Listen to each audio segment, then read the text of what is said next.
Hi guys, నేను మీ Ganesh. Welcome to health system. Guys, ఈరోజు మన టాపిక్ ఏంటంటే టీనేజ్ నుండి మిడిల్ ఏజ్ వరకు అందరూ సఫర్ అయ్యే పింపుల్స్ అండి మన టాపిక్. ఎందుకంటే ఈ పింపుల్స్ వస్తే మనం ఫేస్ చేసే ప్రాబ్లం అంతా ఇంత కాదండి. మన ఫేస్ని ఇంకొకరికి చూపించాలంటే సాహసం అనే చెప్పాలి.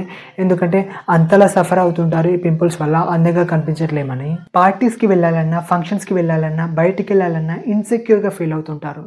ఇక దాన్ని తగ్గించుకోవడానికి ఆ క్రీమ్స్ అని, ఈ క్రీమ్స్ అని ఎన్నెన్నో రాస్తుంటారు, కానీ పెద్దగా రిజల్ట్ ఉండదు. మరి ఈ పింపుల్స్ రావడానికి గల కారణాలు ఏంటి, మరి దాన్ని ఎలా తగ్గించుకోవాలని ఈ వీడియోలో మనం కంప్లీట్గా డిస్కస్ చేసుకుందాం. కాకపోతే అంతకంటే ముందు వీడియోని లైక్ చేయండి. ఇంకా మన ఛానల్ని సబ్స్క్రైబ్ చేసుకున్నట్లయితే ఇప్పుడే సబ్స్క్రైబ్ చేసుకోండి.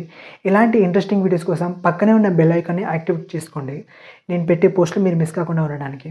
ఓకే గైస్, ఇప్పుడు టాపిక్లోకి వెళ్ళిపోదాం. పింపుల్స్ ఎవరికి వస్తాయంటే టీనేజ్ నుండి 30 years ఉన్న వారిలో ఎక్కువగా చూస్తూ ఉంటాం. మరి ఎందుకు వస్తాయంటే హార్మోనల్ ఇంబ్యాలెన్స్ వల్ల. అంటే జెంట్స్లో అయితే టెస్టోస్టిరాన్ ఇంబ్యాలెన్స్ వల్ల, లేడీస్లో అయితే ఈస్ట్రోజన్, ప్రొజెస్టిరాన్ ఇంబ్యాలెన్స్ వల్ల ఈ పింపుల్స్ అనేది వస్తూ ఉంటాయి. ఇంకా సెబేసియస్ గ్లాండ్ సీబమ్ని ప్రొడ్యూస్ చేయడం వల్ల, దానికి తోడు డెడ్ స్కిన్ సెల్స్ బ్యాక్టీరియా తోడయ్యి అది ఇన్ఫ్లమేషన్ లాగా ఫామ్ అయ్యి పింపుల్స్ లాగా కనిపిస్తూ ఉంటాయి.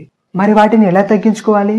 మళ్ళీ మనం బయట స్వేచ్ఛగా తిరగాలంటే ఏం చేయాలంటే, చాలామంది పింపుల్స్ వస్తే వాటిని గిల్లుతూ ఉంటారు, కానీ అలా చేయకూడదు. అలా చేయడం వల్ల ఆ పింపుల్స్ అనేవి మచ్చలుగా, గుంటలుగా అలాగే మీ ఫేస్ మీద ఉండిపోతాయి. కాబట్టి అలా చేయకూడదు. మరి ఏం చేయాలంటే ఫేషియల్ స్టీమ్ తీసుకోవాలి. ఇలా ఫేషియల్ స్టీమ్ తీసుకోవడం వల్ల ఆ ఇన్ఫ్లమేషన్లో ఉన్న బ్యాక్టీరియా అనేది బయటకు వస్తుంది. ఆటోమేటిక్గా ఇన్ఫ్లమేషన్ తగ్గిపోతుంది, అంటే పింపుల్స్ తగ్గిపోతాయి. ఇంకోటి ఏంటంటే కరివేపాకుని పేస్ట్గా చేసుకొని దానికి పసుపు కలిపి ముఖానికి అప్లై చేసుకొని 20-30 నిమిషాల తర్వాత కడుక్కోవాలి. ఇలా వారానికి 2-3 సార్లు చేయడం వల్ల పింపుల్స్ పోవడం మాత్రమే కాకుండా మన ఫేస్ పైన గుంటలు, మచ్చలు ఇలాంటివి ఉండవు. ఓకే గాయస్, ఈ వీడియో మీకు నచ్చింది అనుకుంటున్నాను. వీడియో కనుక మీకు నచ్చితే లైక్ చేయండి, షేర్ చేయండి, సబ్స్క్రైబ్ చేసుకోండి. ఇలాంటి ఇంట్రెస్టింగ్ వీడియోస్ కోసం పక్కనే ఉన్న బెల్ ఐకాన్ని క్లిక్ చేయండి.